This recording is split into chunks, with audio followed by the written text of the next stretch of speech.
Hello बच्चों, आज हम लोग पढ़ने जा रहे हैं पाठ 1 पद का प्रश्न उत्तर जो कि सूरदास जी के द्वारा लिखा गया है। प्रश्न 1। गोपियों द्वारा उद्धव को भाग्यवान कहने में क्या व्यंग्य निहित है? उत्तर। गोपियों द्वारा उद्धव को भाग्यवान कहने में यह व्यंग्य निहित है कि उद्धव वास्तव में भाग्यवान न होकर अति भाग्यहीन है। वे कृष्णरूपी सौंदर्य तथा प्रेमरस के सागर के सानिध्य में रहते हुए भी उस असीम आनंद से वंचित हैं। वे प्रेम बंधन में बंधने एवं मन के प्रेम में अनुरक्त होने की सुखद अनुभूति से पूर्णतया अपरिचित हैं। प्रश्न 2। उद्धव के व्यवहार की तुलना किस किस से की गई है?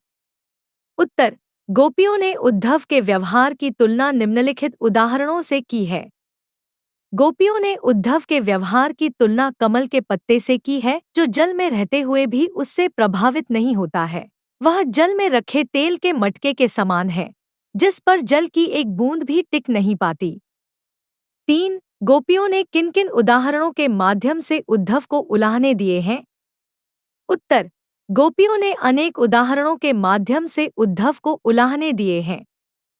गोपियां उद्धव के व्यवहार को कमल के पत्ते के समान बताती हैं, जो पानी में रहकर भी उससे अछूता रहता है, यानी वे प्रेम के मूरत कृष्ण के संग रहकर भी उसका अर्थ नहीं जान पाए हैं। गोपियां उन्हें बड़भागी कहती हैं, जो कृष्ण के संग रहकर भी प्रेम के बंधनों से मुक्त है। उन्हें प्रेम के मायने नहीं पता है। वे उद्धव के योग संदेश को कड़वी ककड़ी के समान बताती हैं, जो उनसे नहीं खाई जाती, यानी वे उन बातों को नहीं समझ सकती। 4। उद्धव द्वारा दिए गए योग के संदेश ने गोपियों की विरहाग्नि में घी का काम कैसे किया? उत्तर। गोपियां श्री कृष्ण के आगमन की आशा में बेचैन थी। वे एक एक दिन गिन रही थी और अपने तनमन की व्यथा को चुपचाप सहती हुई कृष्ण के प्रेम रस में डूबी हुई थी। परंतु कृष्ण ने स्वयं न आकर योग का संदेश देने के लिए उद्धव को भेज दिया। विरह की अग्नि में जलती हुई गोपियों को जब उद्धव ने कृष्ण को भूल जाने और योग साधना करने का उपदेश देना प्रारंभ किया, तब गोपियों की विरह वेदना और भी बढ़ गई। इस प्रकार उद्धव द्वारा दिए गए योग के संदेश ने गोपियों की विरह अग्नि में घी का काम किया। 5। मर्यादा न लही के माध्यम से कौन सी मर्यादा न रहने की बात की जा रही है? उत्तर। मर्यादा न लही के माध्यम से प्रेम की मर्यादा न रहने की बात की जा रही है। कृष्ण के मथुरा चले जाने पर गोपियां उनके वियोग में जल रही थी। कृष्ण के आने पर ही उनकी विरह वेदना मिट सकती थी, परंतु कृष्ण ने स्वयं न आकर उद्धव को योग संदेश के साथ भेज दिया, जिसने गोपियों के उनकी मर्यादा का त्याग करने पर आतुर कर दिया है। 6। कृष्ण के प्रति अपने अनन्य प्रेम को गोपियों ने किस प्रकार अभिव्यक्त किया है? उत्तर। गोपियों ने कृष्ण के प्रति अपने अनन्य प्रेम को विभिन्न प्रकार से दिखाया है। गोपियों ने अपनी तुलना उन चींटियों के साथ की है जो गुड़ श्री कृष्ण भक्ति पर आसक्त होकर उससे चिपट जाती है और फिर स्वयं को छुड़ा न पाने के कारण वहीं प्राण त्याग देती है। उन्होंने खुद को हारिल पक्षी व श्री कृष्ण को लकड़ी की भांति बताया है। जिस प्रकार हारिल पक्षी सदैव अपने पंजे में कोई लकड़ी अथवा तिनका पकड़े रहता है, उसे किसी भी दशा में नहीं छोड़ता, उसी प्रकार गोपियों ने भी मन, कर्म और वचन से कृष्ण को अपने हृदय में दृढ़तापूर्वक बसा लिया है। वे जागते सोते स्वप्नावस्था में दिन रात कृष्ण कृष्ण की ही रट लगाती रहती हैं। प्रश्न 7। गोपियों ने उद्धव से योग की शिक्षा कैसे लोगों को देने की बात कही है? उत्तर। गोपियों ने उद्धव से योग की शिक्षा ऐसे लोगों को देने की बात कही है जिनका मन चंचल है और इधर-उधर भटकता है। उद्धव अपने योग के संदेश में मन की एकाग्रता का उपदेश देते हैं, परंतु गोपियों का मन तो कृष्ण के अनन्य प्रेम में पहले से ही एकाग्र है। इस प्रकार योग साधना का उपदेश उनके लिए निरर्थक है।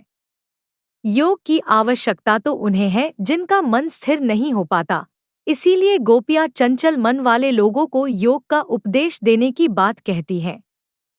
प्रश्न 8। प्रस्तुत पदों के आधार पर गोपियों का योग साधना के प्रति दृष्टिकोण स्पष्ट करें। उत्तर। गोपियों ने योग साधना को निरर्थक बताया है। उनके अनुसार यह उन लोगों के लिए है जिनका मन अस्थिर है, परंतु गोपियों का हृदय तो श्री कृष्ण के लिए स्थिर है। वे उनकी भक्ति में पूरी तरह से समर्पित है। योग ज्ञान उनके लिए कड़वी ककड़ी के समान है जिसे खाना बहुत ही मुश्किल है। यह ज्ञान गोपियों के लिए बीमारी से अधिक कुछ नहीं है। 9. गोपियों के अनुसार राजा का धर्म क्या होना चाहिए? उत्तर: गोपियों के अनुसार राजा का धर्म है कि वह प्रजा को ना सताएं और प्रजा के सुखों का ख्याल रखे। 10. गोपियों को कृष्ण में ऐसे कौन सा परिवर्तन दिखाई दिए जिनके कारण वे अपना मन वापस पा लेने की बात कहती हैं? उत्तर: गोपियों को लगता है कि कृष्ण ने अब राजनीति सीख ली है। उनकी बुद्धि पहले से भी अधिक चतुर हो गई है। पहले वे प्रेम का बदला प्रेम से चुकाते थे, परंतु अब प्रेम की मर्यादा भूलकर योग का संदेश देने लगे हैं। कृष्ण पहले दूसरों के कल्याण के लिए समर्पित रहते थे, परंतु अब अपना भला ही देख रहे हैं। उन्होंने पहले दूसरों के अन्याय से लोगों को मुक्ति दिलाई है, परंतु अब नहीं। श्री कृष्ण गोपियों से मिलने के बजाय योग के शिक्षा देने के लिए उद्धव को भेज दिए हैं। श्री कृष्ण के इस कदम से गोपियों के मन और भी आहत हुआ है। कृष्ण में आए इन्हीं परिवर्तनों को देखकर गोपियां अपनों को श्री कृष्ण के अनुराग से वापस लेना चाहती है। प्रश्न 11. गोपियों ने अपने वाक्चातुर्य के आधार पर ज्ञानी उद्धव को परास्त कर दिया। उनके वाक्चातुर्य की विशेषताएं लिखिए। उत्तर: गोपियों के वाक्चातुर्य की विशेषताएं इस प्रकार है। साहसी, गोपियों पूरी तरह से निडर हैं। वह उद्धव को कोसने से परहेज नहीं करती। वह उनके योग साधना के संदेश को कड़वी ककड़ी और बीमारी बताती हैं। व्यंग्यात्मकता, गोपियों ने बड़े ही प्रभावशाली ढंग से व्यंग्य करती हैं। वे उद्धव को बड़भागी कहती हैं, चूंकि वह श्री कृष्ण के पास रहकर भी प्रेम से अछूते रहे।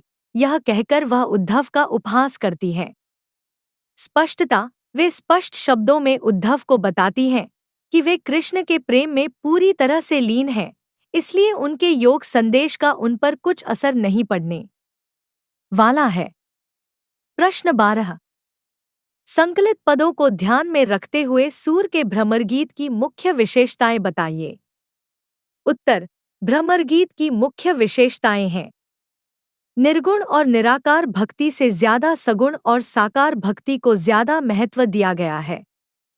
योग साधना का महत्व प्रेम की एकनिष्ठता के सामने कम है। गोपियों विरह वेदना झेल रही हैं। गोपियों ने सरलता, मार्मिकता, उपालंब, व्यगात्म कथा, तर्कशक्ति आदि के द्वारा उद्धव के ज्ञान योग को तुच्छ सिद्ध किया है। गोपियों ने खुद को हारिल पक्षी व श्री कृष्ण को लकड़ी की भांति बताकर अनन्य प्रेम का परिचय दिया है। अनुप्रास, उपमा, दृष्टांत, रूपक, व्यतिरेक, विभावना, अतिशयोक्ति आदि अनेक अलंकारों का सुंदर प्रयोग किया है। शुद्ध साहित्यिक ब्रजभाषा का प्रयोग हुआ है। इसमें भी संगीतात्मकता का गुण सहज ही दृष्टिगत होता है। रचना और अभिव्यक्ति। प्रश्न 13. गोपियों ने उद्धव के सामने तरह तरह के तर्क दिए हैं। आप अपनी कल्पना से और तर्क दीजिए। उत्तर: गोपियों ने उद्धव के सामने तरह तरह के तर्क दिए हैं। हम निम्न तर्क दे सकते हैं। प्रेम कर विरह की वेदना के साथ योग साधना की शिक्षा देना कहाँ का न्याय है? अपनी बात पूरी न कर पाने वाले कृष्ण एक धोखेबाज हैं। कृष्ण अपने अन्य प्रेम करने वाले सगों को योग साधना का पाठ क्यों नहीं पढ़ाते? प्रश्न 14. उद्धव ज्ञानी थे, नीति की बातें जानते थे। गोपियों के पास ऐसी कौन सी शक्ति थी जो उनके वाक्चातुर्य में मुखरित हो उठी? उत्तर: गोपियों के पास उनके मन श्री कृष्ण के लिए प्रेम तथा भक्ति की अद्भुत शक्ति थी, जिस कारण उद्धव जैसे ज्ञानी को भी उन्होंने अपने तर्कों से हरा दिया। प्रश्न 15. गोपियों ने यह क्यों कहा कि हरि अब राजनीति पर आए हैं? क्या आपको गोपियों के इस कथन का विस्तार समकालीन राजनीति में नजर आता है? स्पष्ट कीजिए। उत्तर: गोपियों ने ऐसा इसलिए कहा है क्योंकि श्री कृष्ण ने सीधी उनसे प्रेम को भुलाने की बात ना कर उन्हें उद्धव द्वारा योग संदेश का माध्यम अपनाने को कह रहे हैं। गोपियों का कथन कि हरि अब राजनीति पर आए हैं, आज की राजनीति में नजर आ रहा है। आज के राजनीति में नेता भी मुद्दों के बारे में साफ साफ नहीं कहते और मुद्दों को घुमा फिराकर पेश करते हैं। तो बच्चों, यह था आज का प्रश्न उत्तर। आपको और कौन सा चैप्टर का प्रश्न उत्तर चाहिए, यह आप कमेंट में जरूर लिखेंगे। साथ ही चैनल को सब्सक्राइब कर बेल आइकन को जरूर दबा लेंगे। मिलते हैं नेक्स्ट वीडियो में एक नए चैप्टर के साथ। धन्यवाद।